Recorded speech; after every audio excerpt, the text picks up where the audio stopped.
Visakha fishing boat ప్రమాదంలో గల్లంతైన వారిలో 6 ఆచూకీ ఇప్పటికీ లభ్యం కాలేదు. సెర్చ్ ఆపరేషన్ కూడా ముగిసింది. దీంతో బాధిత కుటుంబాలకు నష్టపరిహారం చెల్లించాలని ప్రభుత్వం చర్చలు చేపట్టింది. దీంతో బాధిత కుటుంబాల పరిస్థితి దయనీయంగా మారింది. మిస్ అయిన వారి జాడ కోసం కుటుంబ సభ్యులు 1000 కళ్లతో ఎదురు చూస్తున్నారు. దీనిపై మరింత సమాచారం మా ప్రతినిధి అనురాధ అందిస్తారు. కొంత ఉద్రిక్తత వాతావరణం నెలకొని ఉంది. ఎందుకంటే ఎవరైతే బోటులో 7 మత్స్యకారులు మిస్ అయ్యారో అందులో ఒక్క వ్యక్తి మాత్రమే, కారా చిన్న అన్న వ్యక్తి మాత్రమే ఆయన ప్రాణాలతో సురక్షితంగా బయటకు వచ్చారు. కానీ మిగిలిన 6 ఆచూకీ కూడా ఇంకా ఇప్పటిదాకా కూడా తెలియలేదు. అయితే సెర్చ్ ఆపరేషన్ కూడా క్లోజ్ చేశారు. 72 గంటల నిబంధనల తర్వాత సెర్చ్ ఆపరేషన్ అనేది ఆటోమేటిక్గా క్లోజ్ అవుతుంది. అయితే ఈ సందర్భంగా ఒకటే చెప్తా ఉన్నారు, ఎందుకంటే 6 ఇంకా ఎప్పటికీ కూడా క్షేమంగా ప్రాణాలతో రావాలి అనేది మేమందరమీ కూడా ఆకాంక్షిస్తున్నాం.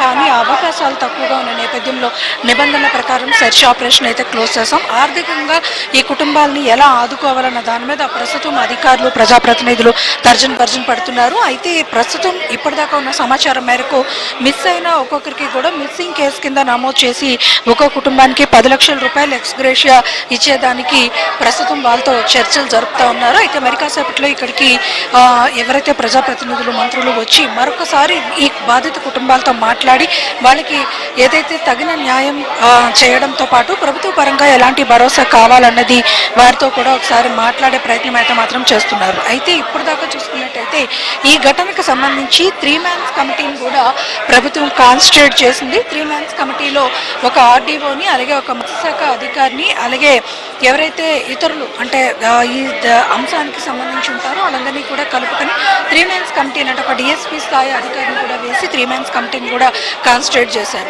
ఈ అంశానికి సంబంధించిన కేసులు అయితే మాత్రం కొనసాగుతున్నాయి, దర్యాప్తు అయితే కొనసాగుతుంది. సెర్చ్ ఆపరేషన్ క్లోజ్ చేసినప్పటికీ కూడా బాధిత కుటుంబాలకి ఆదుకోవడం మీద ప్రస్తుతం ప్రభుత్వం అయితే కాన్సన్ట్రేషన్ చేసింది. ఒకసారి వారితో మాట్లాడదాం, వాళ్ళకి ఏం చెప్పారు ఇప్పటిదాకా అన్నది ఒకసారి మాట్లాడదాం. అమ్మా, మీకేం చెప్పారమ్మా ఇప్పటిదాకా ఇంకా వారి ఆచూకీ తెలియలేదు? ఈవేళ 10 గంటలు రమ్మన్నారు, 10 గంటలకు వచ్చాం. ఇంకా మాకు పౌరత్వం ఏంటి ఇవ్వలేదు. అంటే ఇప్పుడు దాకా మీతో ప్రజాప్రతినిధులు, మీ నాయకులు వచ్చి మాట్లాడారు కదా, ఏం చెప్పారు? మీకు న్యాయం జరుగుతుందమ్మా, మీ పిల్లలు చదివిస్తాం, మీ పిల్లలు చూస్తాం, ఎలాగలా చెప్తున్నారు, వెళ్ళిపోతున్నారు. ఈవేళతో లాస్ట్ అన్నారు, వచ్చాం. మరి ఏడు చెప్తారో వాళ్ళకి ఇస్తాం. అంటే మరి ఇప్పుడు మీకేం కావాలని మీరు అడుగుతున్నారు? అంటే వాళ్ళు ప్రభుత్వం నుంచి మీకు ఎంతో కొంత నష్టపరిహారాన్ని అయితే ఇచ్చి మీకు న్యాయం చేయాలి అన్న కాన్సెప్ట్తో మీతో మాట్లాడతామని అంటున్నారు. సెర్చ్ ఆపరేషన్ కూడా క్లోజ్ చేస్తారు, అంటే గాలింపు చర్యలు కూడా ఆపేశారు. సో ఇప్పుడు మీతో ఏం చెప్పారు? మీరేం అడుగుదాం అనుకుంటున్నారు? మాతో ఏం చెప్పారంటే 10 లక్షలు వస్తాయమ్మా, ఆగాలి, ఇంకా టైం ఉన్నదని చెప్పారు. ఏంటంటే పిల్లల చదువుల కోసం, నోరు నేను పిల్లల చదువులకి, ఈ పిల్లలు పెంచడానికి మరి వీళ్ళకి చిన్న జాబులు ఉండాలి కదా, ఆ జాబుల కోసం అది కాగితం రాసి ఇస్తే మరి వాళ్ళు బతుకుతారు. మరి అది ఏది లేనప్పుడు వాళ్ళు ఎలా బతుకుతారు?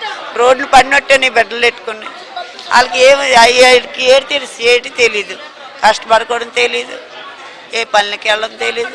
ఎక్కడో చిన్న ఏడపడి చిన్న 5,000దో, 10,000దో, 2,000దో, 3,000దో, 1000 రూపాయలదో చిన్న జాబ్ ఇచ్చారంటే వాళ్ళ కాళ్ళ మీద వాళ్ళు నిలబడతారు. మనం కోరుకునేది అదే.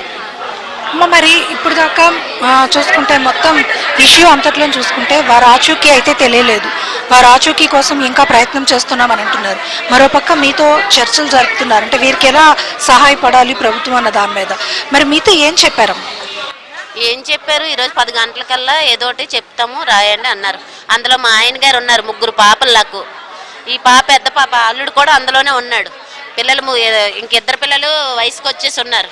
మరి మా ఆయన గారు బోట్లో ఉండిపోయారు. మరి ఏం చెప్తారో ఏం చేస్తారో ఇంకా తెలీదు. ఇంక నిన్న రాత్రి 12 గంటల వరకు ఎతుకుతున్నాము, మేము చేయవలసిన పనులు చేస్తాము, తెల్లవారుగా 10 గంటలకు రాయండి, మీకు ఏదో న్యాయం చేస్తామని చెప్పారు. ఈ 5 రోజులు బట్టి రావడము, కూర్చోవడము, వెళ్ళిపోవడము అన్నీ చేస్తున్నాము.